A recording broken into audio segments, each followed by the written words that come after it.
The strength of the vampire is that people will not believe in him. Bonjour à toutes et à tous et bienvenue dans ce nouvel épisode de Who You Gonna Call, le podcast qui parle de paranormal en toute simplicité et sans langue de bois. Je m'appelle Vanessa, je suis chasseuse de fantômes et je reçois ici des spécialistes afin d'aborder les grandes thématiques du paranormal. Aujourd'hui, je reçois Cécile, que vous avez déjà entendue sur d'autres podcasts. Ensemble, nous allons parler des vampires et de l'incroyable fascination qu'ils créent chez les mortels. Les vampires sont-ils réels ? Qui sont-ils ? Encore un sujet fascinant. Coucou Cécile, comment ça va ? Salut Vanessa, au top. Au top ? Au top. Avec l'arrivée, le retour du printemps ? C'est ça, je pense que ça donne, je sais pas, ouais, ça redonne le sourire. C'est L'envie de vivre, envie de... Ça y est, j'ai plus envie de mourir. C'est bon. Très bien. Bon, une fois de plus, le sujet de ce podcast n'est pas le printemps. Comme je l'indiquais en introduction, on va parler des vampires, qui est bien différent, mais qui est tout aussi fascinant. Alors, un petit peu comme le podcast que j'ai fait avec Julie, je t'ai donné une partie à travailler parce que je voulais qu'on t'entende un petit peu plus et parce que tu as plein de choses fascinantes à dire et on attend toujours ton podcast et ça va un petit peu corréler avec ce que tu vas nous proposer. Quand est-ce qu'il arrive ce podcast, Cécile ? Franchement, j'en ai aucune idée.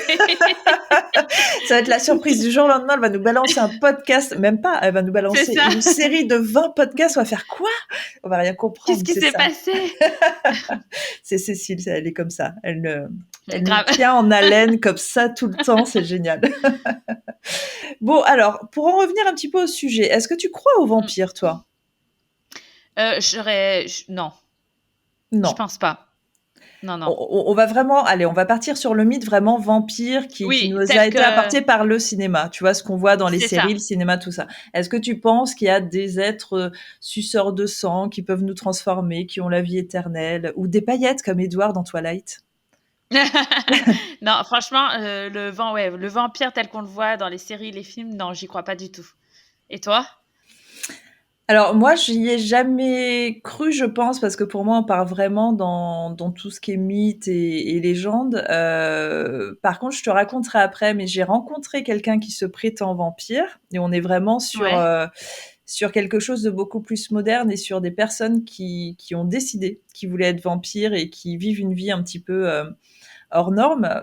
Donc j'ai vu qu'il y avait bel et bien des personnes qui se prétendaient vampires, mais le vampire vraiment, tu sais, de films et de séries, dans Twilight, tout ça, non, vraiment. Voilà, le vampire plus nuancé, je veux bien y croire, mais le vampire de cinéma, non, j'ai un peu du mal. Enfin, celui qui aurait traversé le temps, non.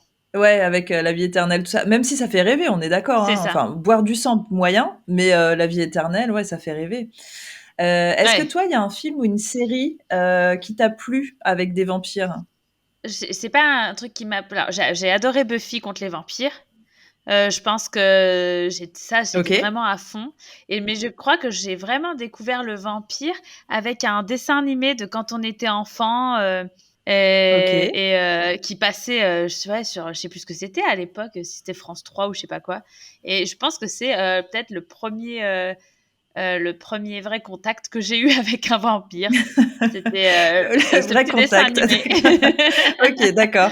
Donc, bon, après, t'as pas forcément eu de fascination avec le vampire. T'as pas recherché ça dans les films et les séries. Non, pas du tout. Alors, pour le coup, j'avais adoré Buffy contre les vampires. J'avais trouvé ça trop cool. J'avais un peu regardé après Angel. Enfin, voilà, les séries. Ah oui, c'est vrai qu'il y avait une suite, ouais. Ouais, voilà. Mais j'ai jamais été plus fascinée que ça par le vampire. J'ai lu certains livres. J'avais lu notamment le Dracula. Mais c'est pas un truc qui m'a fasciné, le vampire, pour le coup. Moi, je pense que je suis un peu comme toi. C'est pas, on va dire, de tous les mythes, le vampire, c'est pas celui qui me fascine le plus. Pourtant, je pense que c'est celui qui est le plus connu de tout le monde. Genre, tu peux en parler même à ta grand-mère ou à n'importe qui, à un enfant, même en bas âge, en fait, il va connaître le vampire. Il sait ce que c'est. Par contre, il va te sortir la référence de film ou de série, même sans en avoir vu. Tu vois, l'image du vampire, elle est connue, en fait. C'est ça qui est assez fascinant. Mais tu vois, moi, j'ai quand même... Alors, moi, il y a un film que j'adore, et d'ailleurs, je pense, si tu ne l'as pas vu, que tu adorerais, qui s'appelle What We Do in the Shadows. Tu l'as déjà vu ou pas ? Ah, ça me parle pas, non. De Taika Waititi. Ah non, non, pas du tout. Il est hilarant. C'est un film, Ah ouais? c'est une comédie. Il est vraiment hilarant et tous les gens qui l'ont vu savent très bien de quoi je parle. Alors maintenant, tu as même une série qui est sortie, tu as 3 saisons. Mais le film, vraiment, à la base de tout ça, il est incroyable. Faut vraiment que tu le regardes. Tu vas adorer What We Do in the Shadows. Et il y a un autre film que je conseille à toutes les personnes qui ne l'auraient pas vu, qui s'appelle Only Lovers Left Alive. C'est avec Tilda Swinton et Tom Hiddleston, que je crois que t'aimes beaucoup, toi d'ailleurs, Cécile. Ah oui, bien sûr. Et Toby. alors, les deux, là, ils font un couple de vampires absolument fantastique. Et l'approche du vampire, en fait, je trouve qu'elle est loin de ce qu'on en a fait, tu vois, justement, dans les séries de ces dernières années. On est vraiment sur un aspect très romantique, très terre-à-terre, en fait. Et c'est à la base, de toute façon, une histoire d'amour entre les deux, là, qui sont absolument magnifiques. La photographie, elle est trop belle. Et c'est un livre, vraiment un film que j'adore. S'ils n'avaient pas été vampires, j'aurais adoré simplement pour leur jeu d'acteur, mais j'aime en fait l'intrigue vampire au sein de ce film, donc Hmm. je vous conseille vraiment Only Lovers Left Alive à voir absolument. Mais à part ça, en fait, je sais qu'il y a eu un tas de séries. Alors tu vois, par exemple, moi la saga Twilight, faut oublier, hein, j'ai essayé, hein, c'est atroce, hein, atroce pour moi. Ouais, non, moi c'est pareil.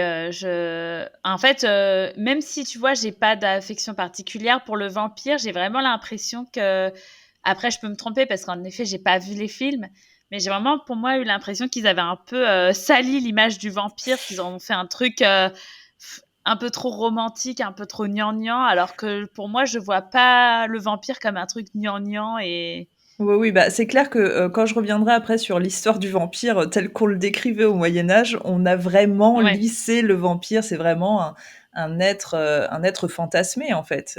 Mais c'est justement ça que tu vas nous raconter, Cécile. C'était l'objet de tes recherches. Est-ce que tu peux nous faire un petit point justement sur le vampire dans la pop culture, à partir de quand il apparaît et bah, ce qui devient au fur et à mesure? Alors en fait, le vampire, il est apparu super tôt et on a toujours tendance à penser qu'il arrivait avec le livre Dracula, mais en Ouais. fait, pas du tout. C'est arrivé plus d'un siècle avant. En fait, c'était en 1748 dans un poème qui s'appelle Der Vampir d'Heinrich August Ossenfelder. Je vois que tu Bon, essaies je de faire pense un qu'il petit est. accent allemand qui ne fonctionne pas du tout. J'essaie de dire son prénom correctement, mais Bravo, je t'applaudis. franchement, on on n'y est pas du tout. Et en fait, en gros, c'est un long poème. Ok. C'est pas vraiment un livre, et en fait il est fait sous une forme de métaphore, et en fait c'est l'état d'une jeune femme qui évolue entre la vie et la mort et qui se nourrit de sang. Oh. Donc en fait j'ai, comment dire, le vampire, à ce que j'ai eu l'impression dans ce que j'ai lu, ça a vraiment été au début surtout des femmes, D'accord. et que ça, en fait, d'où le ensuite les femmes qu'on appelle les vampes. Mmh. Tu vois?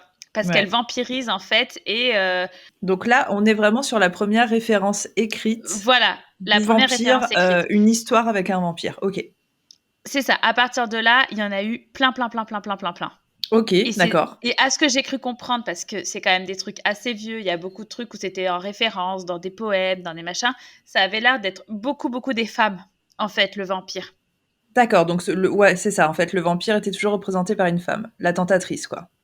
Voilà, c'est ça. Mmh. Donc du coup, l'autre dont j'ai parlé en 1748, c'était un poème, et en Mmh. fait, la première vraie nouvelle, c'était en 1819 et ça s'appelle Le Vampire, et ça a été écrit par John William Polidori, et OK, c'est en fait, ça a été paru dans le New Monthly Magazine, OK. et il a écrit ça à partir des brouillons de Lord Byron, Oh, qu'il avait commencé à écrire lors d'un séjour avec le couple Shelley. Et en incroyable. fait, c'était un défi qui avait été, je sais pas trop comment c'était parti. Où en fait, ils se sont mis un défi d'écrire sur un monstre.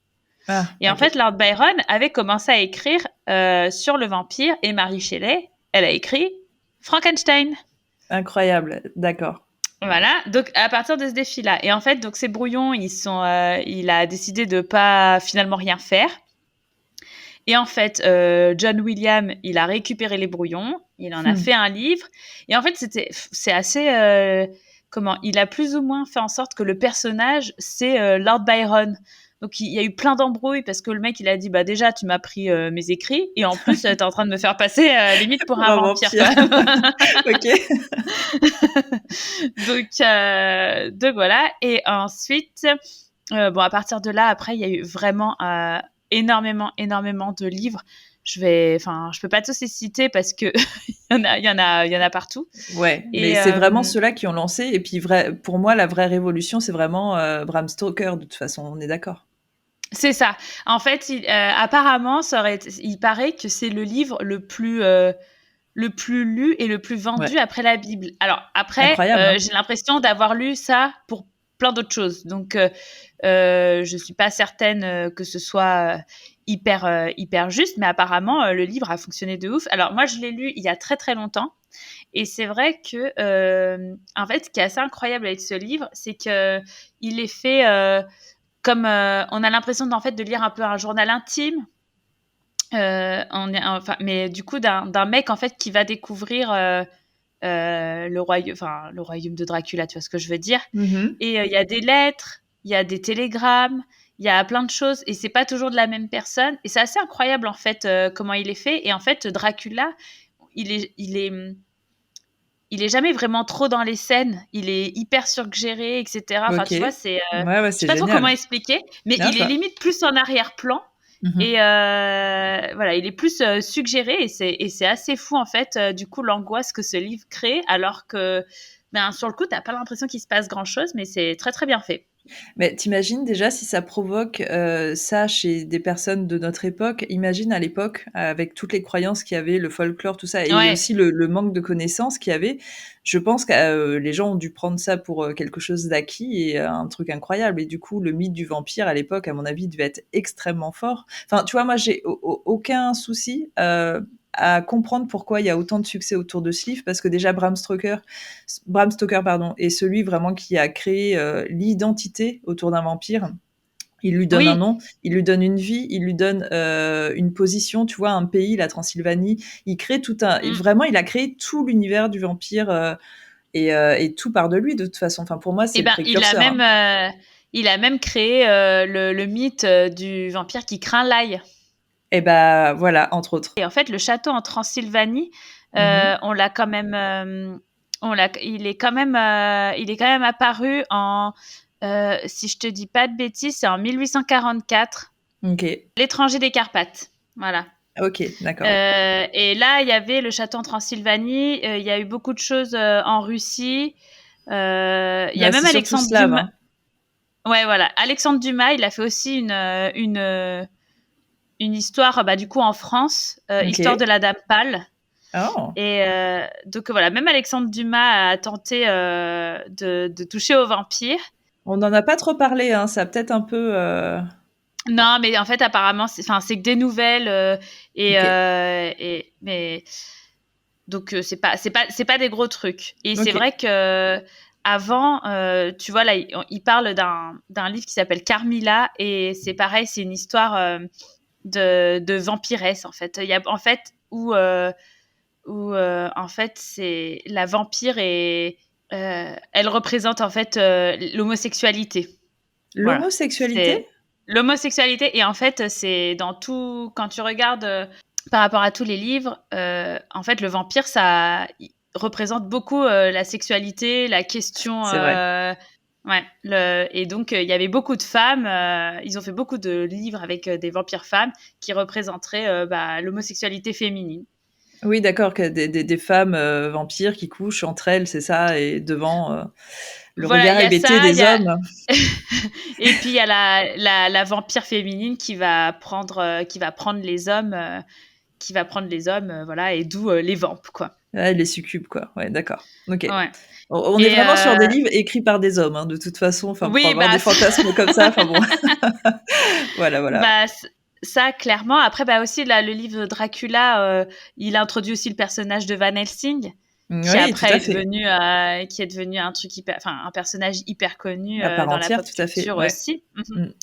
Et après, il y a vraiment eu un moment où ça s'est calmé, les histoires de vampires. Après, il y a eu le premier film qui est sorti. Alors, attends. Je regarde mes notes. En 1913, The Vampire, ça s'appelait. Et là encore, c'était un film en noir et blanc et muet. Wow. Et là encore, c'est l'histoire d'une femme vampire. Ah ouais, toujours une femme. Ouais, qui détourne en fait un homme bien du droit chemin. Ah, évidemment. Évidemment. Ok.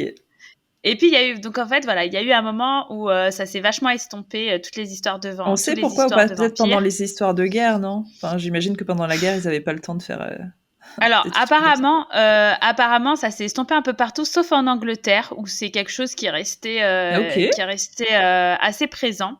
ok. Et ensuite, de plus en plus, ils ont ressorti des choses à la fin du 19e siècle. Il y a eu notamment Anne Rice qui a en fait donné une Et deuxième oui. jeunesse aux vampires avec la chronique des vampires et Mhm. Entretien Avec avec un un vampire vampire, tout à fait. qu'ils ont adapté au cinéma.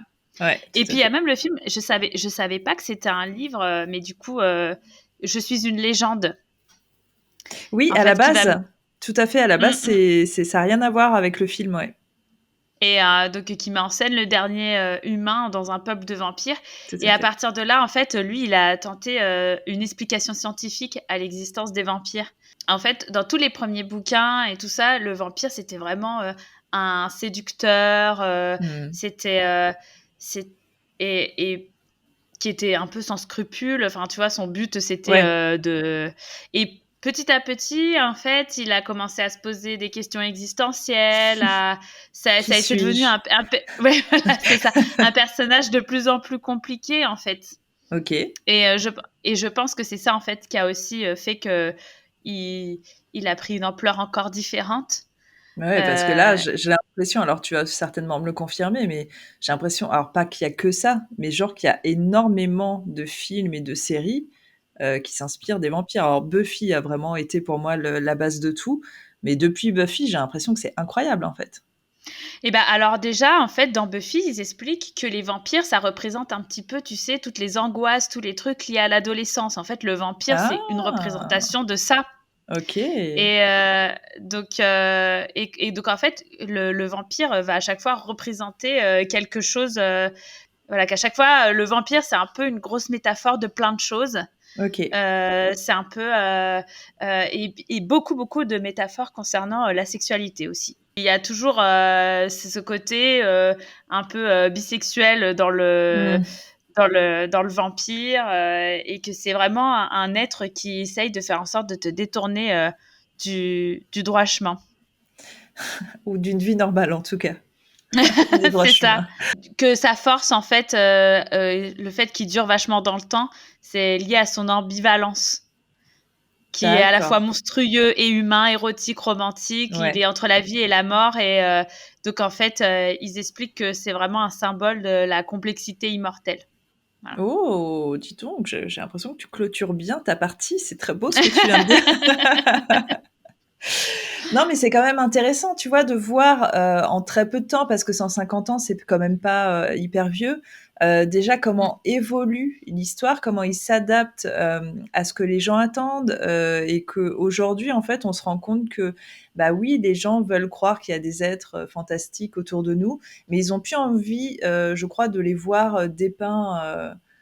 Comme un petit peu, je vais le raconter, et comme ils sont censés être à la base, ils veulent vraiment, tu vois, du romantisme, ils veulent du fantasme, ils veulent en effet du sexe, ils veulent des êtres comme ça, éternels, complètement magiques. On est vraiment, enfin, c'est le vampire a vraiment changé de visage en 100 ans, quoi. C'est vraiment flagrant. Oui, et puis on voit que de plus en plus, on a vu dans plein de films que qu'ils en ont fait un personnage hyper complexe puisque C'est ça. il est toujours un peu torturé entre le fait d'être pas humain, pas un monstre. Donc après là, très prochainement, il y a Morbius qui sort. C'est un Marvel avec Ok, Jared Leto dedans. ok. Et justement, en fait, c'est un mec, si j'ai bien compris le speech, enfin, un médecin qui va se transformer plus ou moins en vampire. Ok. Et il a l'air d'être un petit peu... là, par contre, on a l'air d'être sur un vampire hyper hardcore. Ah, Du coup, un vampire, justement, un peu tiré de comics. Donc forcément, les comics, ils aiment bien quand c'est un peu plus trash. ok. Donc là, qui change vraiment d'apparence et qui devient qui a l'air de devenir assez féroce quand il est pas content. À voir du Donc, coup. ouais, un nouveau genre de vampire. Ouais, parce que c'est vrai que là, par exemple, si on repart un petit peu sur les séries, alors moi, j'avais pas forcément regardé, mais je sais qu'il y avait la série True Blood qui était sortie, et on est vraiment sur ce que tu disais, on est vraiment sur des communautés de vampires qui veulent s'intégrer à la société. Ah bah Si c'est tu sais celle-ci, pas qu'ils oui. sont vampires, ah, c'est celle-ci du coup. Si tu sais pas qu'ils sont Voilà. vampires, bah tu t'en rends vraiment pas compte, et à côté de ça, on voit quand même en effet bah, tout l'aspect romantique, sexuel, comment ils tentent de survivre au milieu de tout ça, les ennemis, parce que t'as toujours des clans ennemis dans les vampires, comme on peut voir dans Twilight Ouais. et tout ça. Mais en effet, comme tu dis, ce sont des bons parallèles aussi pour évoquer des choses aux jeunes adultes, en fait, tu vois, par rapport à Mm. l'adolescence, et combattre et leur appeler des choses au travers d'histoires fantastiques et de créatures fantastiques. Mais ouais, moi j'ai toujours été assez impressionnée par cette présence très très forte du vampire dans la littérature et dans les films, en fait. Vraiment, je trouve ça incroyable que les gens soient autant fascinés par le vampire. Et puis il est partout puisque même en fait, ils ont au début, c'était un personnage très sombre, bah, voilà, qui était dans des livres, Mhm. très sombres, des films très sombres et puis, si tu regardes aujourd'hui, Hôtel Ben Transylvanie, oui, plein de choses, en fait, le vampire, ou même Dark Shadow, c'est vrai. c'est ils en ont fait, aussi un personnage hyper sympathique au final. C'est ça, on peut le dépeindre aussi de façon sympathique. Et ouais, enfin, je trouve ça cool, et à la fois je trouve ça fascinant dans le sens où c'est dingue en fait. C'est complètement dingue Ouais. parce que on va y revenir dans 2 secondes. Je vais vous raconter l'histoire, mais c'est pas que ça part de rien, mais on est vraiment à l'opposé de l'origine du vampire, quoi. Donc c'est Mmh. incroyable. Bon bah super, écoute, pour ce petit passage pop culture qui était important puisque ça fait partie de notre vie de tous les jours. Donc déjà merci pour ça, Cécile.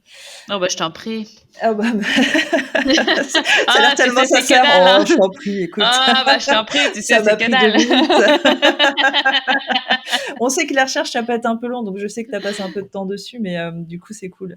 Ce qui va me permettre de rebondir, moi, un petit peu sur l'histoire, et on va essayer de comprendre ensemble, du coup, bah, comment le vampire, en tout cas dans la réalité, est devenu ce qu'il est devenu aujourd'hui. Avant ça, je vais commencer par une petite anecdote, puisqu'il y a quelques semaines, alors je sais pas si tu l'as vu passer, toi, il y a quelques semaines, Travel Channel a sorti une bande-annonce d'un documentaire qui s'appelle Vampires in America. Et en fait, cette Ah non. bande-annonce, elle a créé un mouvement, alors surtout sur Twitter, les gens sont devenus fous parce que, en Bah fait, on tiens. s'est dit, mais que fait Travel Channel? Qu'est-ce qui leur arrive? Parce qu'ils ont vendu le truc en disant, voilà, documentaire sur 2 chasseurs de vampires aux États-Unis.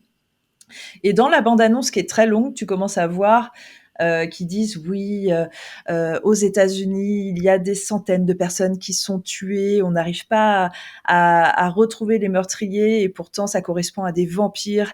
Et nous, du coup, ces 2 gars, en Waouh. fait, nous, on est là pour retrouver ces vampires et les tuer. Enfin, un truc hyper violent, hyper dark. Les mecs, ils ont des mulets, c'est ridicule. Et du coup, en fait, alors c'est les gens surtout dans le paranormal qui ont pété un câble en disant putain, mais comme si c'était déjà pas assez compliqué pour nous, vous allez mettre des millions pour créer des documentaires sur un sujet ridicule. Et en fait, vraiment, ce documentaire est sorti et il montre en effet 2 protagonistes, Eric Strait et Marcel Van Tigen, qui sont des chasseurs de vampires, des tueurs de vampires, parce que pour eux, c'est vraiment le but, c'est pas simplement de les retrouver et de les foutre en tôle, hein, Et c'est c'est du vraiment, on va meurtre. les buter, quoi, du meurtre, tout à fait. Et là, on est vraiment, c'est sorti genre il y a un mois, quoi. Et c'est Mais sorti où? alors, c'est sorti sur Travel Channel, qui est pas Ah très OK. connu en France, mais qui est connu dans d'autres pays et très bien diffusé. Aux États-Unis, c'est une des chaînes principales, donc c'est hyper grave en fait. Et en fait, on se rend D'accord. compte en faisant des recherches que c'est un faux documentaire. C'est-à-dire, c'est un documentaire pour le fun, sauf que ce n'est dit nulle part. Ah oui, donc Donc, en OK. faisant des recherches, en effet, et aussi en m'appuyant d'articles de gens qui ont fait des recherches, on se rend compte que le producteur de ce faux documentaire s'appelle Wayne Miller, que c'est un gars dans la vie qui est, bon, déjà enquêteur en paranormal, il produit beaucoup de pièces de théâtre d'horreur avec vraiment, tu sais, des gros effets spéciaux. Et c'est lui aussi Mmh. qui, à la base, il crée sur la période d'Halloween des grosses horror house, en fait. Donc, le gars est dedans, quoi. OK. Et en fait, OK. il a produit ce documentaire. Donc, on a des gens qui disent bon, laissez tomber les gars, c'est faux. Et puis aussi le fait, parce que Eric Strait et Marcel Van Tingen, ils existent vraiment, sauf que ce sont vraiment des acteurs aussi dans la vie. Donc, D'accord. les gens ont tiré cette conclusion, sauf que ce n'est dit nulle part.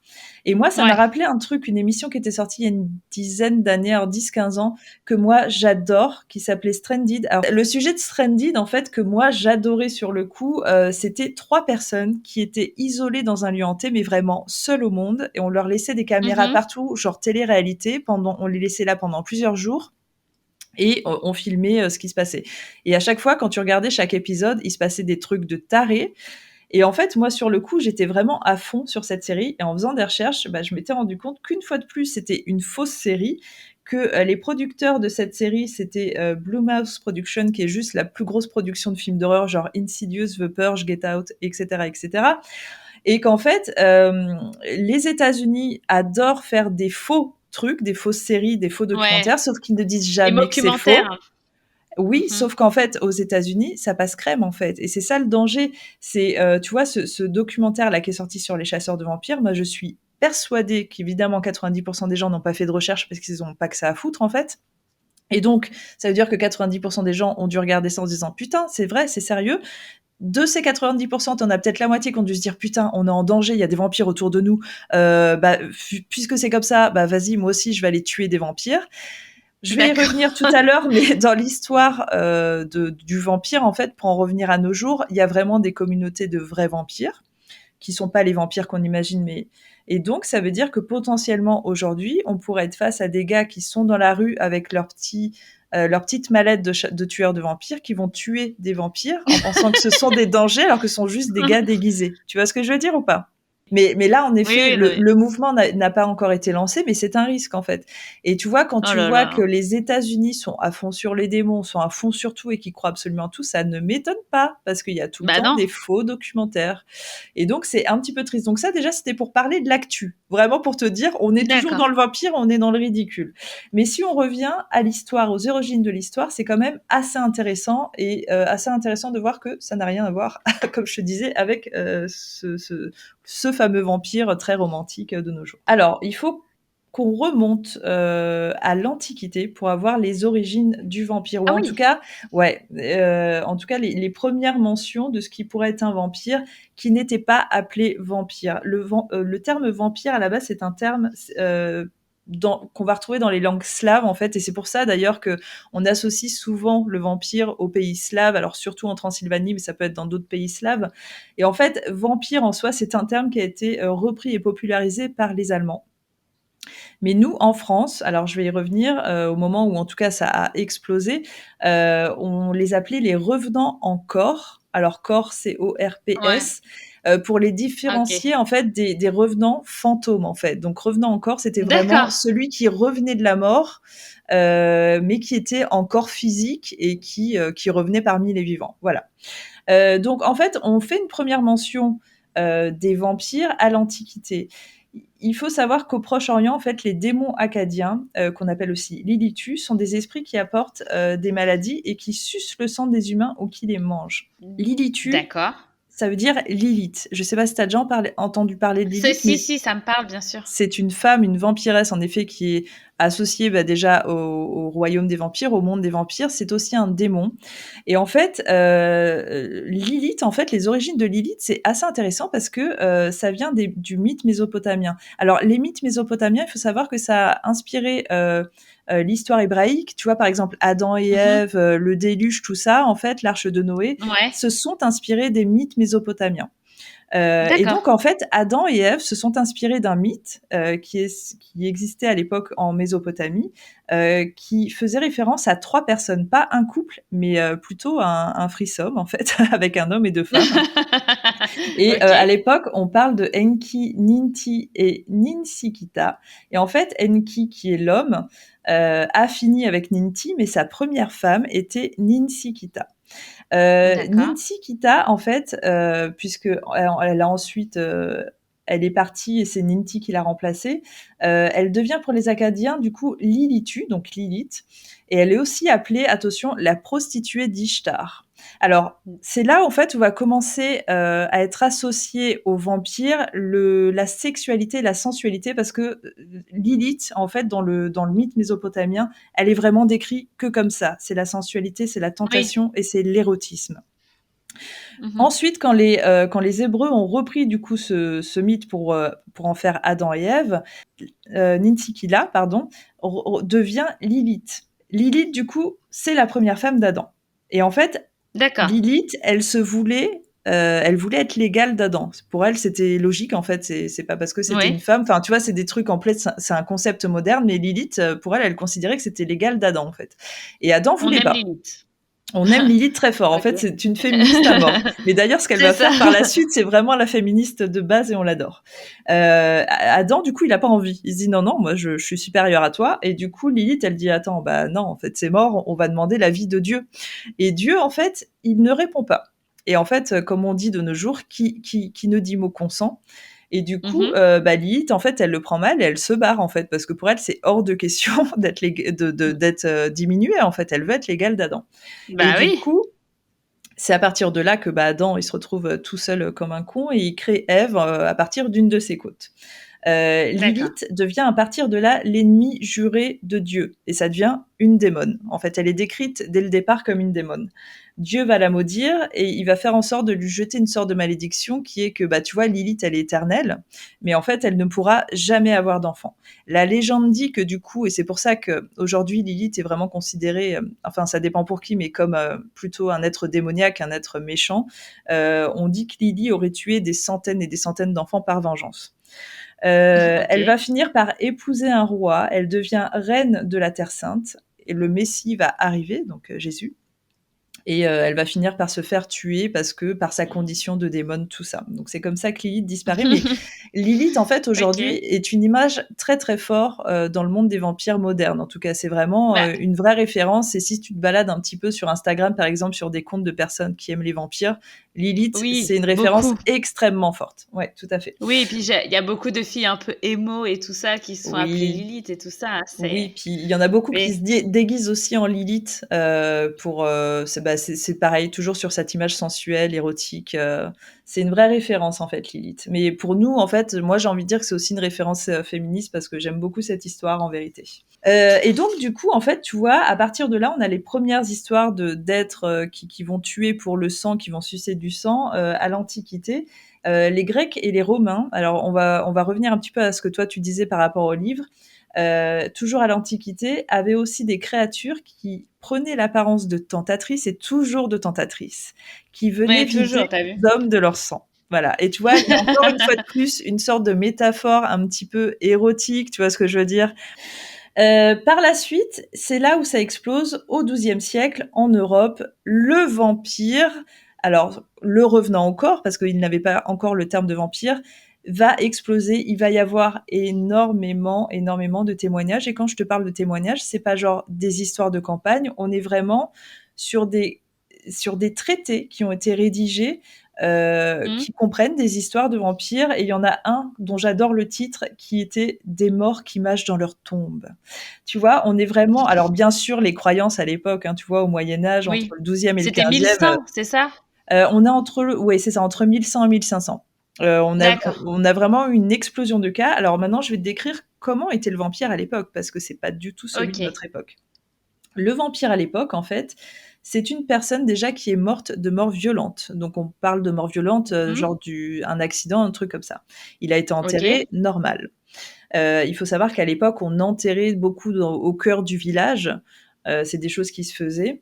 Et en fait, le vampire va sortir de sa tombe 2 semaines à 1 mois après avoir été enterré. Il sort de sa tombe en pleine nuit, il est nu, forcément, il est amaigri, il est plein de terre, il est sale, il peut plus parler, enfin, tu vois, il y a plus rien qui se passe, quoi. Mais par contre, il a faim. Et en fait, ce qui se passe, c'est que ce revenant, parce qu'on va l'appeler revenant, pour moi, ça me fait beaucoup plus penser à un zombie. C'est ce que j'allais te dire. Ouais, c'est ça, c'est le zombie, en fait. Mais d'ailleurs, il y a énormément, au Moyen-Âge, il y a énormément d'histoires de revenants parce que les gens étaient... Il n'y avait pas vraiment de médecine à l'époque, tu vois, c'était pas très avancé. Il y a beaucoup de gens qui se faisaient enterrer alors qu'ils n'étaient pas vraiment morts et qui ressortaient de terre véritablement des jours après dans ces conditions-là. Et en effet, tu n'es plus un être humain quand tu sors de terre après avoir été enterré plusieurs jours après. Et en fait, ces êtres-là, se jeter sur la première chose qu'ils voyaient parce qu'ils avaient besoin de bouffer. Et bien sûr, pas de cuire et pas d'attendre que ça cuise. Donc, les animaux qui passent, ils les mangeaient comme ça, vivants, chair crue, comme ça. Et s'ils tombaient sur des humains ou même des animaux, en fait, ils allaient croquer dans la chair pour sucer le sang. Mais on est très loin du vampire qui va croquer la nuque, tu vois, à un endroit bien précis pour avoir le sang. On est vraiment là. À l'époque, les histoires parlaient vraiment, parce qu'une fois de plus, je le rappelle, il y a vraiment des témoignages, il y a des choses qui ont été recensées de personnes qui ont été mordues partout, sur tout le corps, en fait, parce que la personne, voilà, voulait simplement du sang, tout simplement. Elle avait besoin de sang pour reprendre des forces. La nuque, on sent bien que c'est quelque chose qui a été tout à fait inventé, qui est quelque chose de littéraire, parce que c'est ce côté sensuel. Moi, les bisous dans le cou, c'est ce qu'on aime le plus. Donc forcément, le coup pour la morsure du vampire. Ah, mais pour moi, on est encore sur la métaphore érotique, en fait. Voilà, c'est ce que j'allais dire. C'est exactement. C'est très, très puissant en termes d'érotisme. Mais en vérité, si on revient sur l'histoire qui, moi, quand je l'ai lue, en fait, cette histoire de base, elle m'a pas choquée, en fait. Au contraire, parce que moi, j'avais déjà fait des recherches sur les revenants, et ça m'étonne pas et ça m'étonnerait pas, en effet, que quelqu'un qui sorte de terre après plusieurs jours se jette sur le premier truc qu'il voit pour boire son sang pour machin. Mais après, dans un sens, même à cette époque-là, ça m'étonnerait pas que certaines personnes, j'en sais rien, il y a peut-être eu des moments de famine ou j'en sais rien, où des gens se sont retrouvés à avoir envie de se bouffer entre eux. Donc, en soi, cette attitude, oui, elle n'est pas très surprenante. Elle n'est pas surprenante. Et en effet, tu peux avoir des mouvements cannibalistes, en effet, parce que tu as eu des gens qui bouffaient de la chair humaine par plaisir. Après, c'était aussi parfois dans des périodes de famine qui étaient par nécessité. Je pense aussi qu'il y avait peut-être des gens qui avaient de l'anémie, et tu vois, du fait d'aller rechercher du sang ailleurs comme ça pouvait peut-être leur faire du bien. Il y a plein de choses qui font qu'en effet, ce vampire-là, moi, je suis persuadée qu'il a existé, sans problème. Oui, ça oui. Et tu vois, on comprend du coup la première référence au cercueil, parce que si tu regardes un petit peu le vampire aujourd'hui et que tu demandes à un enfant, décris-moi c'est quoi un vampire, il va te dire il a des longues crocs, il est tout blanc, il dort dans un cercueil, machin, et on peut se demander mais pourquoi le cercueil? En fait, ça vient de là, c'est simplement parce que lui, en fait, il sort de sa tombe et il va chercher de la bouffe, et après il revient dans sa tombe, en fait, parce qu'il est, tu vois, il y a plus rien qui se passe dans sa tête, en fait, c'est plus un vivant, quoi, tu vois. Alors du coup, par la suite, quand on s'est rendu compte comme ça qu'il y avait vraiment des milliers, parce que on parle vraiment en termes de milliers, après on est en Europe, mais des milliers d'attaques de revenants encore, on a commencé à faire des petits trucs quand on enterrait les gens présumés morts. Donc le truc qui revenait le plus souvent, c'était soit couper complètement la tête, comme ça au moins c'est radical, soit on foutait dans leur bouche une énorme brique en leur cassant, ça leur cassait un peu la mâchoire, et du coup comme ça... s'ils arrivaient à sortir de terre, au moins ils pouvaient pas mordre, ils pouvaient pas attaquer, tu vois. Et donc t'as vraiment j'ai vraiment trouvé des photos où ils ont retrouvé des corps avec des énormes briques comme ça dans la bouche. Ah ouais? C'est incroyable. Ouais, c'est incroyable. Mais tu vois, ça c'est pour empêcher le vampire. Il n'empêche que si jamais on arrivait à retrouver un vampire, il fallait bien trouver une méthode. Et du coup, alors comment on tuait un vampire à l'époque? On lui plantait un pieu dans la poitrine, mais c'était pas comme le mythe d'aujourd'hui, genre il va exploser en 1000 morceaux de confetti. C'était pour le clouer au sol qu'on faisait ça, et simplement pour qu'il ne bouge plus. Et tu vois, en 100 ans de temps, ça a été transformé en mode, si tu mets un pieu dans le cœur d'un vampire, il meurt. Mais non, en fait, c'était simplement pour le clouer au sol, parce que de toute façon, techniquement, il était déjà plus ou moins mort, en fait, tu vois. Et ensuite, c'est à partir de là, alors là, c'était hyper violent, parce qu'ils se disaient, allez hop, aucune limite, on le décapite, on le démembre et on le brûle. Comme ça, au moins, on est sûr qu'il revient pas. Tu vois, là, c'était vraiment, on va jusqu'au bout. Là, c'est sûr. Là, c'est sûr. Et comme je te disais, j'incite, il y a eu vraiment des centaines de procès-verbaux à l'époque qui ont été rédigés sur des cas de vampires et d'attaques de vampires. Donc, je trouve ça génial, dans le sens c'est glauque, mais c'est génial parce que il y a vraiment un truc qui s'est passé à un moment de l'histoire. C'est des choses qui pourraient plus se passer aujourd'hui, tu vois, parce que surtout quand on en parle avec Julie, elle dit bien maintenant, quand quelqu'un meurt, tout est tellement contrôlé, ça ne peut plus exister, en fait, ce genre de choses. Non, bien sûr. Les gens qui reviennent de la mort. Donc toutes ces histoires, en fait, ont inspiré exactement ce que tu nous as dit. Donc toutes les histoires au 19e siècle, à l'époque du romantisme, les histoires de vampires, les écrivains, ils ont commencé à fantasmer comme ça sur une créature, sauf qu'à l'époque, au 19e, on parle encore de créatures, tu vois, on est vraiment sur Dracula, Nosferatu, tout ça, c'est pas encore des très belles personnes, c'est des personnes qui sont un petit peu mythiques, qui vivent dans l'ombre, qui font peur, on est encore quand même sur le cliché horreur, tu vois? Bon, mais tu vois, on est déjà sur une vision qui est un petit peu différente, en tout cas, de ce que je viens de te décrire. On voulait pas non plus décrire le Oui. vampire, comme quelqu'un qui sort de terre. On voulait pas le décrire comme un zombie, parce que c'était encore complètement autre chose. On voulait quand même le Mmh. décrire comme une créature qui vit renfermée comme ça dans son château, qui suce le sang. Et c'est ensuite, beaucoup plus tard, hein, pour moi, ça arrive peut-être dans les années, au début du 20e, où on commence tout doucement à changer l'histoire du vampire, à le rendre un petit peu plus humain, un petit peu plus complexe, surtout très, très sexuel, sensuel, pansexuel, tout ce que tu veux. Ouais. Et il faut qu'il devienne absolument le fantasme de l'homme et de la femme, mais et pas une peur. Aujourd'hui, les gens qui regardent les séries et les films sur les vampires, je suis pas certaine qu'ils aient peur en fait. Alors qu'à l'époque, le Non. vampire, au début du cinéma, et même je pense pour Bram Stoker, en fait, l'idée c'est de te faire peur aux gens. Tu vois, vraiment avec une créature comme ça dans les pays slaves. Maintenant, on est vraiment sur, allez, fantasmer sur une créature éternelle là qui va vous apporter l'immortalité, qui va vous apporter beaucoup, beaucoup de sexe. Mais ça a bien, bien changé. On est bien loin, en fait, des contes, des procès-verbaux du 12e où tu avais des mecs qui sortaient de terre pour sucer le sang des lapins, tu vois, pour survivre. On est vraiment très loin de ça. Alors, tu nous as fait un petit point sur Dracula, qui est un point important, en fait, des vampires. C'est peut-être le plus important, puisque, comme je te disais, c'est le premier qui a eu un nom, qui a eu une identité, qui a eu une Mmh. histoire.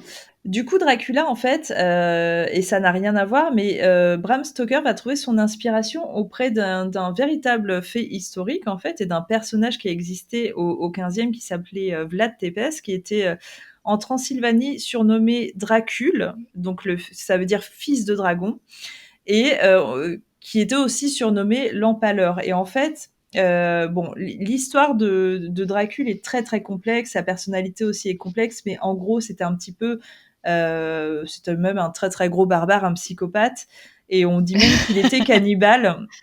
C'est quelqu'un qui était en permanence dans les batailles, en fait. Tu vois, c'était un commandant Mmh. de bataille. Il adorait ça. Et lui, en fait, il adorait torturer, mutiler les gens.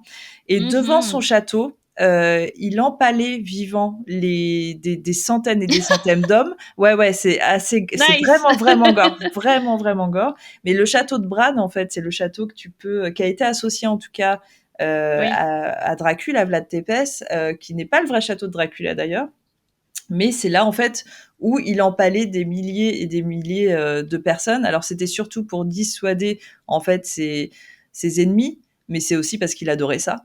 Il adorait vraiment Mmh. ça, il adorait décapiter des gens, les Une petite empaler, les passion. manger, voilà, c'était son petit plaisir.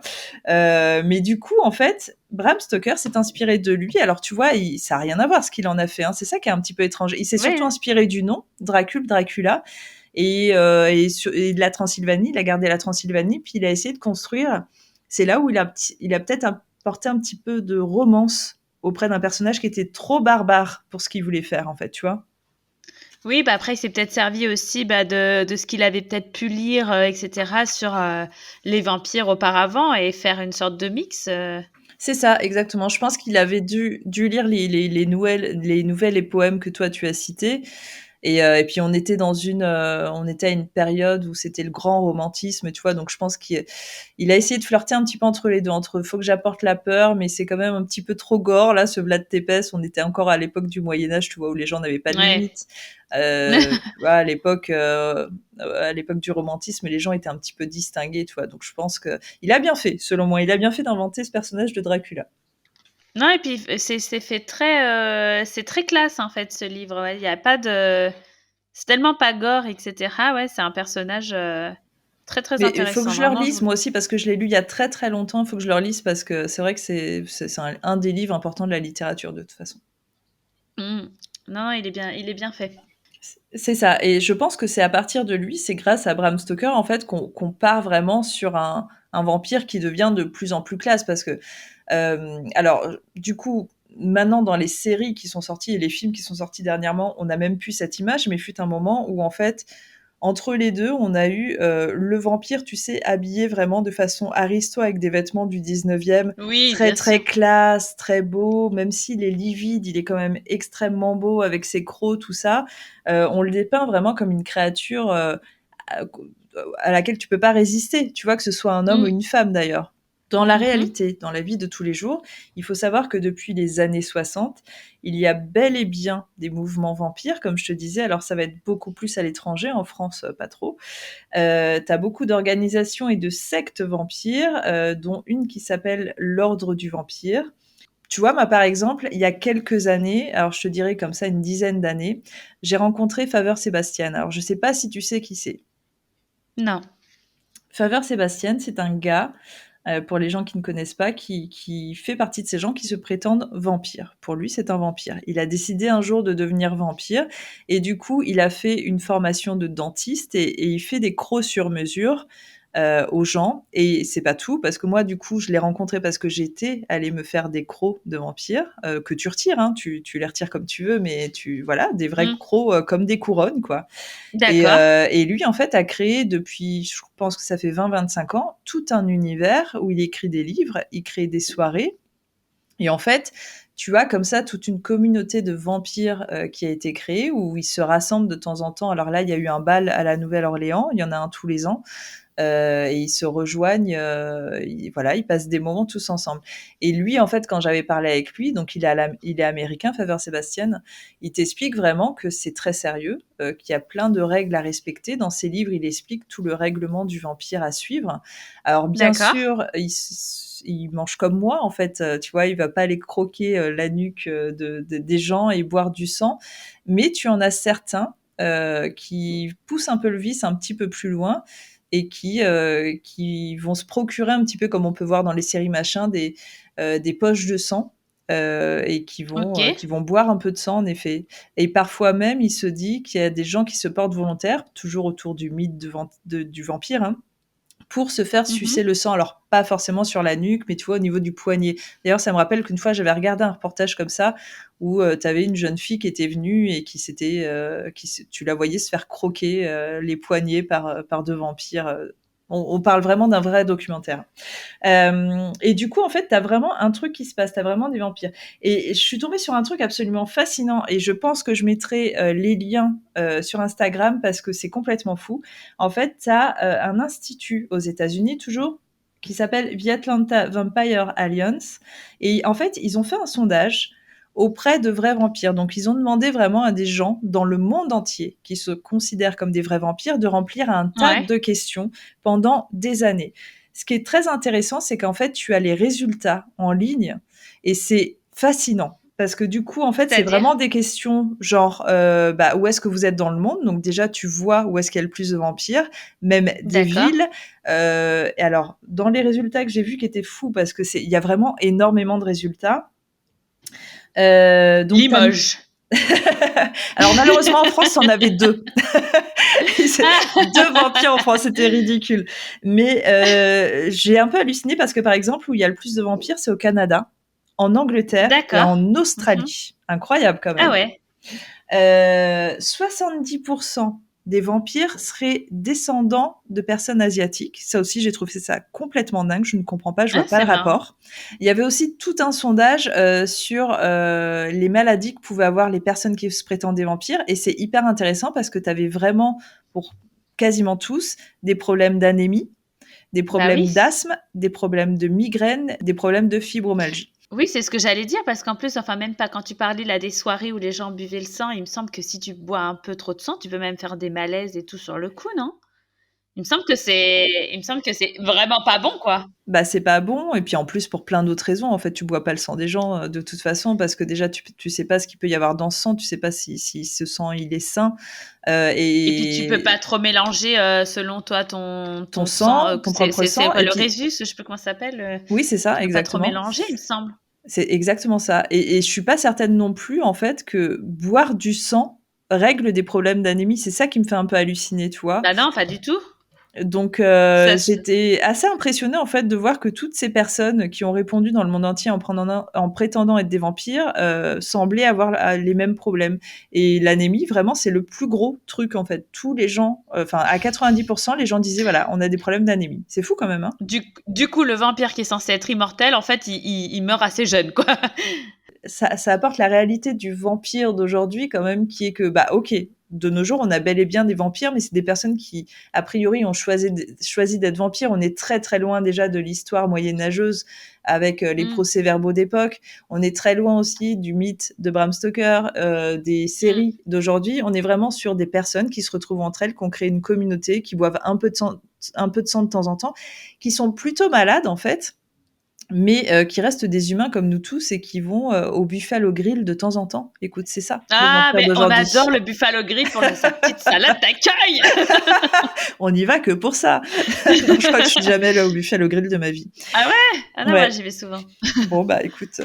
Mais oui, là, je regardais mes notes et c'est vrai que, en fait, ils expliquent vraiment que comment le vampire, c'est vraiment qu'une métaphore. Ils disent par exemple qu'il permet de briser les tabous, le modèle familial classique, comme par exemple dans Entretien avec un vampire, quand les deux hommes adoptent la petite Claudia.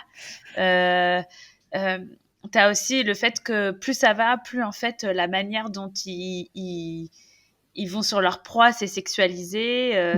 Donc, en fait, à chaque fois, ils disent que si on regarde bien les films de vampires, le vampire est toujours, a toujours déjà beaucoup de charges sexuelles. Et, c'est vrai. Et qu'en fait, il représente toujours quelque chose à combattre, en fait. Donc, donc, je trouve ça vraiment marrant entre guillemets, que des gens veulent absolument être des vampires, alors qu'au final, c'est ça.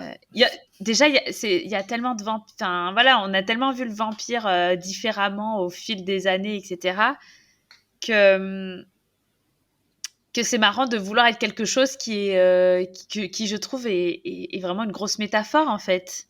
Mais tu me tends une perche énorme, parce que ce que j'ai oublié de dire quand j'ai rencontré Faveur Sébastien, et ça va rester entre nous deux et les gens qui écoutent, bien sûr, donc quelques centaines de personnes, c'est qu'à l'époque, en fait, Faveur Sébastien m'avait bien expliqué qu'en fait, dans le mouvement vampire, il y avait une énorme part de sexualité, et on parle ici d'orgie monstrueuse, à laquelle j'avais été conviée, à laquelle j'ai fait « Eh bien non !»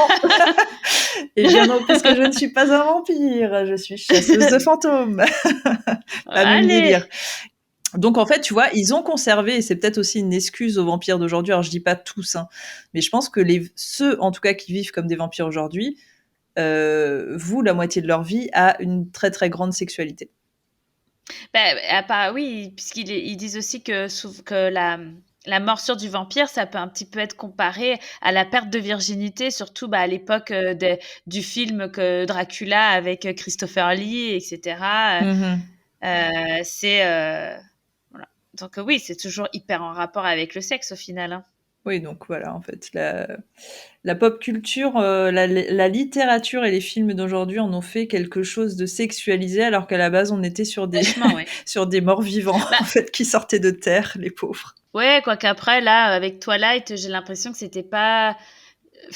Là, pour le coup, moi, ils ont apporté l'amour avec Twilight. Alors moi, je les ai vus parce que je me suis dit, je veux pouvoir critiquer ouvertement en ayant dit, je les ai vus. Et maintenant, je peux critiquer à juste titre, en effet, parce que c'est... Alors, désolée pour tous les fans de Twilight, mais je crois que c'est la chose la plus ridicule que j'ai jamais vue de ma vie. C'est affreux. Mais c'est vrai que tu as raison sur un point, c'est que dans Twilight, on parle pas trop de sexe, on parle surtout énormément d'amour et de ce fantasme aussi sur le fantasme, sur le vampire qui est très beau, machin, et que quelques films et séries ont repris, par exemple le film que je citais tout à l'heure, Only Lovers Left Alive, c'est de l'amour à 100%. Mais c'est très beau en même temps, c'est beaucoup mieux réussi que Twilight, hein, si je peux vous le conseiller. Mais t'as raison, il y a quand même certains qui ont essayé d'effacer le sexe, alors qu'en vérité, je pense que le vampire moderne est surtout un être assoiffé de sexe et pas de sang. Oh, c'est une belle conclusion, ça, non? C'est magnifique. Arrêtons tout. Allez, salut. J'arrête là. Allez, salut, merci pour tout. Il faut que je parle d'un dernier vampire, et c'est peut-être le plus important, et celui qui va parler à tous, parce que ce vampire existe vraiment, c'est le vampire psychique. Est-ce que tu en as entendu parler? Absolument pas. Et pourtant, je suis sûre que tu l'as déjà croisé. Quand je vais te le décrire, tu vas dire « Oh là oui ». Mon ex?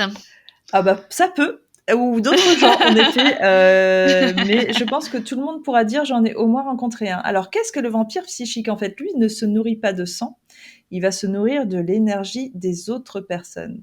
Alors comment on reconnaît un vampire psychique, en fait? C'est une personne qui est tout le temps fatiguée, qui va se plaindre tout le temps et au final qui va être peu entourée et le peu de personnes qu'elle va avoir autour d'elle, elle va s'y raccrocher vraiment comme une sangsue. C'est une personne extrêmement narcissique, un éternel insatisfait, qui se prend comme pour une victime. En fait, quoi qu'il arrive dans sa vie, c'est une victime. D'accord. C'est-à-dire, voilà, il lui arrive que des problèmes et de toute façon, sa vie, c'est que des problèmes. Tu vois ce que je veux dire? C'est une drama queen. Ouais. Et en fait, du coup, cette personne, si une personne lui accorde de l'attention, va se raccrocher à elle et va se plaindre en permanence auprès de l'autre personne parce qu'elle a besoin d'attention. Et du coup, elle se nourrit de l'autre personne, de son énergie, et c'est un cercle vicieux en fait, parce que ce qui est assez étrange, c'est que les victimes de vampires psychiques se rendent bien compte qu'ils sont pris au piège de quelque chose qui est très désagréable, mais n'arrivent pas forcément à en sortir. Un petit peu comme avec le pervers narcissique, tu vois. D'accord, ouais. Et on peut se retrouver comme ça. Alors c'est souvent des relations amoureuses, mais ça peut être des relations amicales. Moi, je l'ai vécu avec quelqu'un avec qui j'ai dû finir par dire au revoir parce que c'est très dur à vivre en fait. C'est des personnes vraiment qui ne peuvent pas se sortir de ce cercle en fait. Vraiment, même quand tu essayes de leur ouvrir des yeux pendant des années et des années, c'est impossible. C'est vraiment des personnes qui seront des victimes à tout jamais et qui n'arrivent pas à voir la beauté dans le monde et qui voient que les choses qui sont négatives. Et donc, t'as des personnes qui peuvent être enfermées comme ça dans un couple avec un partenaire qui est comme ça, et ça peut être assez dangereux parce que du coup, la victime, bah, elle va finir elle aussi par avoir des migraines en permanence, être fatiguée en permanence. Tu vois, c'est une sorte de cercle. En fait, elle a même plus d'énergie elle-même parce qu'elle donne tout. Mais ces personnes-là, on les appelle vraiment vampires psychiques. Ils absorbent toute l'énergie des gens qui les entourent. Alors, les psychologues, parce que tu as des psychologues évidemment qui s'intéressent à ce genre de personnes, ne disent pas non plus qu'il faut couper court complètement avec ce genre de personnes. Il faut juste apprendre à vivre avec.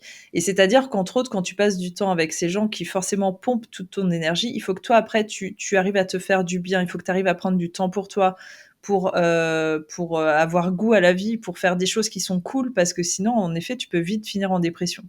C'est vraiment des gens qui peuvent te mener à la dépression et ça peut être assez grave en fait. Mais voilà, les psys disent que dans l'idéal, si vraiment c'est des personnes qui vous poussent à des idées suicidaires, il faut essayer de couper les ponts, mais sinon il faut juste penser à se faire du bien de temps en temps. Voilà. D'accord, ok. Donc un peu moins cool, un peu moins cool que le vampire comme on l'a dépeint tout à l'heure. Le vampire psychique, c'est un petit peu plus glauque en fait. Ouais, bah carrément, hein. Il y a beaucoup moins de sexualité et de sensualité là-dedans. Hein. Bon, en tout cas, ça reste quelque chose d'assez intéressant de voir un petit peu comment a évolué le vampire, comment il est arrivé dans l'histoire de l'humanité, et je trouve ça cool. Et à la fois, une fois de plus, bon, on a cassé un mythe, hein, le vampire, en vérité, n'existe pas vraiment, même s'il y a des communautés de vampires. Cécile, si les gens veulent te retrouver, où est-ce qu'ils peuvent te retrouver sur Instagram ? Et dans des communautés de vampires, parce que ça a l'air simple. Évidemment, j'en étais sûre. Mais c'est juste pour les orgies. Bah non, mais c'est pour ça que j'en étais sûre. Non, en vrai, m'invitez pas dans des communautés de vampires. Vous pouvez par contre m'inviter sur Instagram à Sissou94, sur TikTok à Sissou94, voilà. Tu vas recevoir 10 invitations dans les 5 minutes. Ça te dirait de venir à notre bal de vampire ? Ça dépend, c'est un bal habillé ou tout nu ? Oh, bah ça dépend du moment de la soirée. C'est ça. En tout cas, si vous voulez, moi, me retrouver sur les réseaux, c'est Vanessa-Paranormal Life. Non, d'ailleurs, c'est Vanessa-Paranormal Life, j'oublie à chaque fois. N'importe quoi.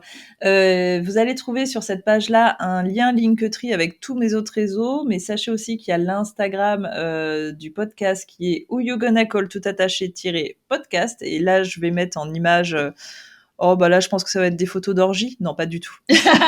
Pas du tout. On va mettre des photos. Oui, complètement. Oh, quoique, s'il y a que des hommes, c'est les femmes, hein, en général, qui gênent. Ah oui, c'est vrai, les seins. Mais on mettra certainement une petite photo de Lilith, parce qu'on l'aime bien, Lilith. On mettra, des Christopher images. Lee. Buffy. Allez, bah voilà, tout à fait. On mettra Edward. Ah, on veut Edward et ses paillettes, on le veut. Est-ce qu'il existe encore le château de Dracule? Alors, le château de Bran, du coup, qu'on peut visiter, que vous pourrez visiter sur un de mes séjours. Ah, ça, j'aimerais bien. Bah c'est voilà, pour ça que j'allais te demander si c'était... C'était prévu, c'est prévu qu'on aille sur les pas de Dracula. Ah, trop bien. Et en plus, normalement, ce que je vais faire sur ce circuit-là, c'est qu'on aura vraiment un moment privilégié avec l'arrière-petit-fils de Bram Stoker. Donc ça va être hyper cool et on va aller voir toutes les références en Transylvanie. Donc si les gens ne savent pas de quoi on parle, je suis en train de créer mon agence de voyage qui va proposer des circuits dans le paranormal et dans le monde entier. Je vous en parlerai plus tard parce que là c'est toujours en cours de création, mais il va y avoir plein de choses cool qui vont arriver. En attendant, vous pouvez venir sur les nuits Ghost Hunt. Et d'ailleurs, Cécile, tu viens sur une nuit Ghost Hunt bientôt là? Oui, je serai là le 30 avril. Oui, 2 ans après, 3 ans même, 2 ans ou 3 ans? Je sais plus. Un truc comme ça. En tout cas, tu reviens. Ouais. J'espère que tu reviens en force et que tu n'auras pas peur cette fois. D'ailleurs, si les gens sont intéressés, parce que en plus sur ce Ghost Hunt, il y a donc moi, Julie qui est aussi sur le podcast. Il y aura River James qui a été sur le podcast aussi, et donc Cécile qui sera là en participante, mais qui sera là. Et du coup, si vous voulez la rencontrer, sachez qu'il reste 2-3 places pour ce Ghost Hunt. Et dans ce cas-là, si vous êtes intéressé, il faut aller sur le site internet. C'est lesnuitsghosthunt.com. Et là, vous aurez toutes les infos. Le château où on fait cet événement se trouve entre Lyon et Clermont-Ferrand et c'est un très, très beau château. Voilà. Et venez, vous me verrez sûrement pleurer dans le noir. Venez la voir pleurer. On la pointera du doigt. Voilà. La pauvre. Pas du tout. On est bienveillant pour les gens qui ne sont jamais venus. On est extrêmement gentils et bienveillants. Ça se passe très bien. Et Cécile va vraiment pleurer, par contre. Oui, non, mais ça, c'est sûr. Mais moi, je serai là, elle sera dans mes bras parce que c'est mon amie et que je la consolerai, bien évidemment. Merci. Eh bien, écoute, merci ma Cécile pour toutes ces recherches et pour ce moment partagé. C'était cool d'en savoir plus sur les vampires. On se retrouve pour un prochain podcast qui sera aussi sur un thème très très cool. On peut déjà en parler puisqu'a priori il va être enregistré dans les prochaines semaines. Ce sera sur la communication animale. Ouais, trop hâte. Et on aura une invitée assez incroyable puisque c'est une personne que toi tu connais et qui communique par télépathie avec les animaux. Ça va être fascinant. Trop cool. Trop cool, merci à toi. Et du coup, bah écoute, à bientôt. Des bisous. À très vite. À tous. Gros bisous. À bientôt, ciao. Professor, vampires only exist in ghost stories.